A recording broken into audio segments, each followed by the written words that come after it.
আমরা সকলেই জানি যে অঞ্চলে দাঁড়িয়ে আমি কথা বলছি, এই অঞ্চলটি বাংলাদেশের সবচেয়ে অবহেলিত অঞ্চল।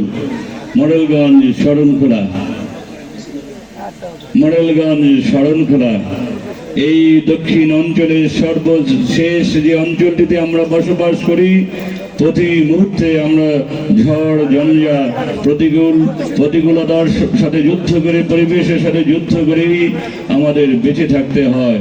এই অঞ্চলের মানুষের রাস্তা নেই, ঘাট নেই, পুল নেই, ব্রিজ নেই, সুপেয় পানির ব্যবস্থা নেই, সুশিক্ষা করা দেওয়ার মতো কোনো ভালো প্রতিষ্ঠান এখানে নেই যদি বলি, কোনো কিছুই কিন্তু আমাদের নেই।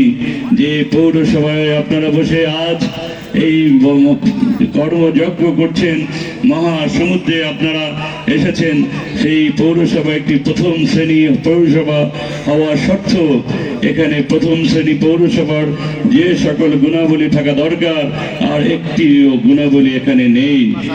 এই পৌরসভার অবস্থা যদি এটা হয়, তাহলে ভেবে নিন এই বহুরূপনিয়ার অবস্থা কেমন, ওই চিংড়াখালির অবস্থা কেমন, ওই জিউধরার অবস্থা কেমন, এটা বুঝতে পেরেছেন তো? আমি আপনাদের কি প্রতিশ্রুতি দেব?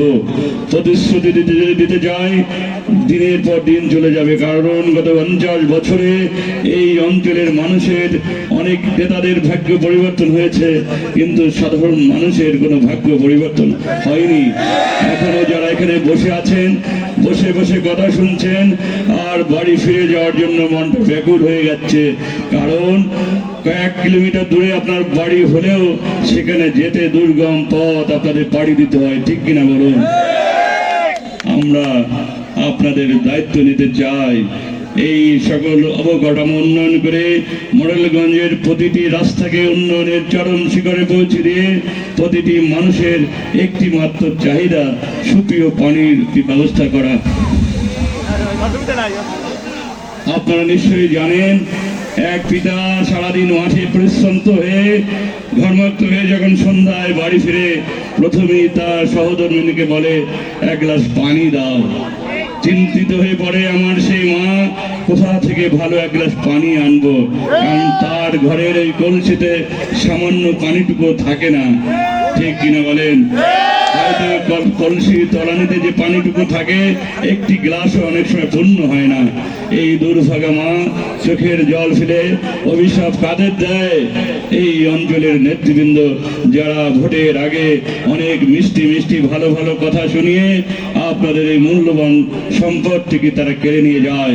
ভোটের পরেই তারা ভুলে যায় আমার মায়ের যে সুপেয় পানির দরকার আছে, আমার বাবারা যে পথ দিয়ে চলে প্রতি মুহূর্তে আতঙ্কিত থাকে, কোথায় কোন ইটের টুকরায় তার পায়ের আঙ্গুলের নখটি উঠে যায়, আতঙ্কিত থাকেন না?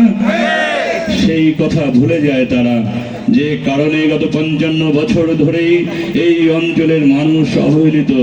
এই অঞ্চলের মানুষের শিক্ষার ব্যবস্থা নেই, চিকিৎসার ব্যবস্থা নেই, চলার কোনো যোগাযোগ ব্যবস্থা নেই, সুপেয় পানির ব্যবস্থা নেই, অনেক জায়গায় এখনো বিদ্যুতের ছোঁয়া পর্যন্ত লাগেনি। সহযোগিতা করার জন্য, আমার পাশে দাঁড়াবার জন্য আমি আপনাদের সকলকেই আমার বিপ্লবী স্যালুট জ্ঞাপন করছি।